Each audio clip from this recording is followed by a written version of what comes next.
Okay, so the fun part is that for our viewers and our potential viewers and more to come, I wanted to create an impromptu fiction story on the spot.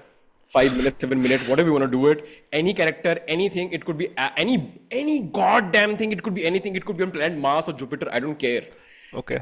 Just start. Just it's story. Ironically, I used to do this like with friends and with girlfriends when I was seeing people. It was I would always be like, "Hey, tell me a bedtime story," and they'd always be like, "No, you're the writer. You tell me a bedtime Yeah. story," and I would come up with one on the spot always. Like that's sort of what I would do. So I feel like I have some practice in this, but I don't know Okay. how good or bad it's going to be. We'll find it out.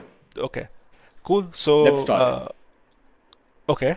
I'm just going to set the scene a bit, and Yes. then I'm going to veer off into space. It might make sense, it might not make sense. I just want to give this disclaimer that So this is sorry, not a true test. just we move ahead. At this point, I'm gonna mute myself because Okay, this is I don't want to interrupt because I will have the urge to do that. I'm gonna okay, mute myself. It's your stage. Set the stage. Start. okay. So it's a cold winter night. It's probably somewhere around November, and it's about 3 or 4 in the night where it's near twilight, but not particularly twilight. It's at a dockyard where the city is still far close enough to see, but far away enough to hear, and it's a busy city. And at the dockyard, it's peaceful and quiet. All that's happening is the fog is looming overhead, and you can hear the blaring of ship horns in the distance, not close enough to bother you. And there's a man who is using one of those power sprays to jet spray the floor, and he's cleaning the concrete outside a shipping container. There's this really huge shipping container amidst a lot of small shipping containers, and outside the shipping container are two gunmen that are standing there.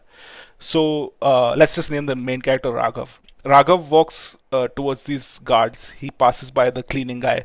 He turns right to the guards and he says he's there to meet Vikrant. One of the guards instinctively pulls the rifle at him and points it at him. And Raghav puts his hands up like instinctively, like, okay, I didn't mean for this to happen. The other guard intervenes, puts his hand down, and he knocks behind him on the shutter, 2 knocks specifically, and the shutter opens up from the inside. He says, "Sir is expecting you," and he points him towards the inside of the container.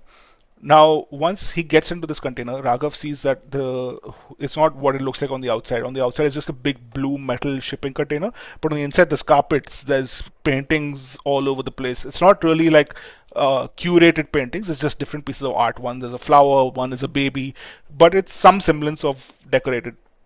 There are chairs everywhere, and there are people around an open bar where they're just drinking and they're having a good time, and there's lots of empty chairs and there's people sitting in the chairs also.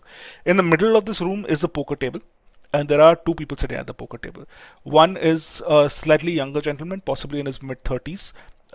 He's got a full beard, he's well groomed, he has a big mole on his right cheek. His chest hair is sort of fighting with his shirt to make his way out, and he was plump, but he was not obese. He was not like a fat guy, he was just uh, like a healthy guy.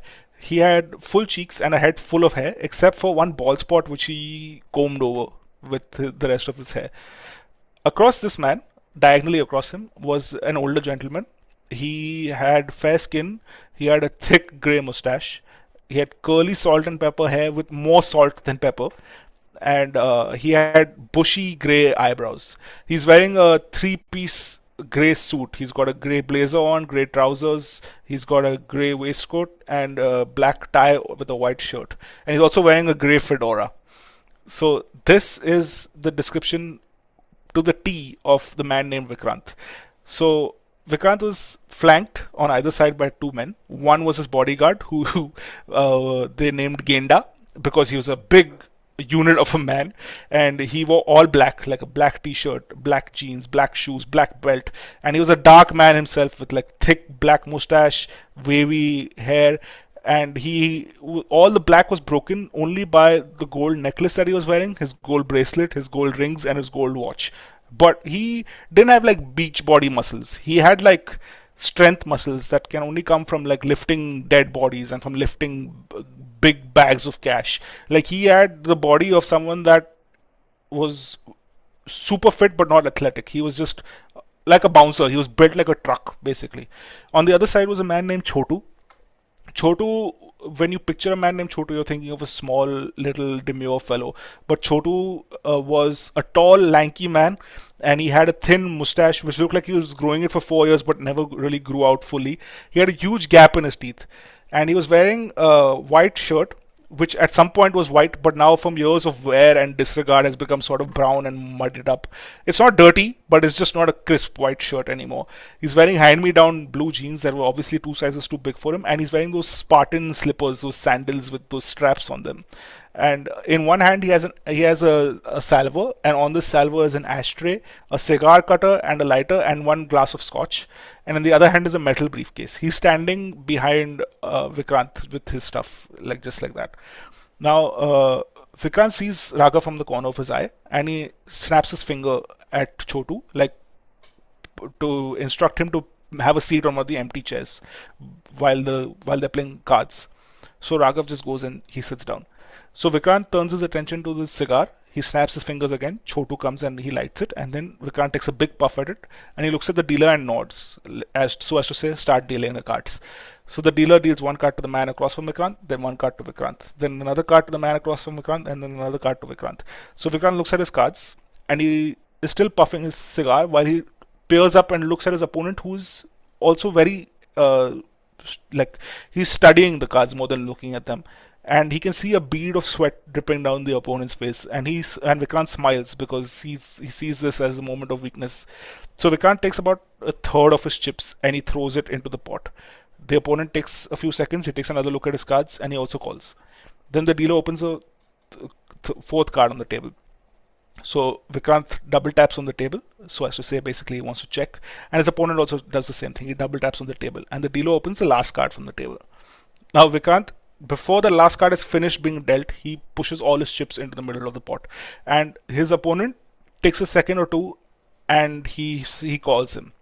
So Vikrant puts down his cards, he says 3 queens, and he's quite happy with himself. The room is filled with laughter, applause, cheers, some people are marveling those CTs in the background, and the opponent lays down his cards and he says full house, and he says it softly, not like happy to have won and anything, and the room goes dead silent. There's nobody doing any kind of celebrating for this.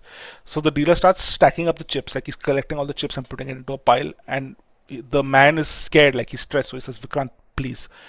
So Vikrant starts taking a puff of his cigar, no emotion on his face, just blank. He says, I don't like who I am when the cards come out. The man says, please, Vikrant. And Vikrant smiles. He looks over his shoulder at Genda, and he just gives a nod. Genda pulls out a pistol and he shoots this man's brains. This guy, his whole blood is spattered from the back of his head onto the ceiling, the walls, the floor, everywhere. And then Vikrant looks over at Chotu and he nods. And Chotu, Genda, and a couple of other men come and they pick up the chair with the body. The guy is dead, obviously, he's got shot in the middle of the head.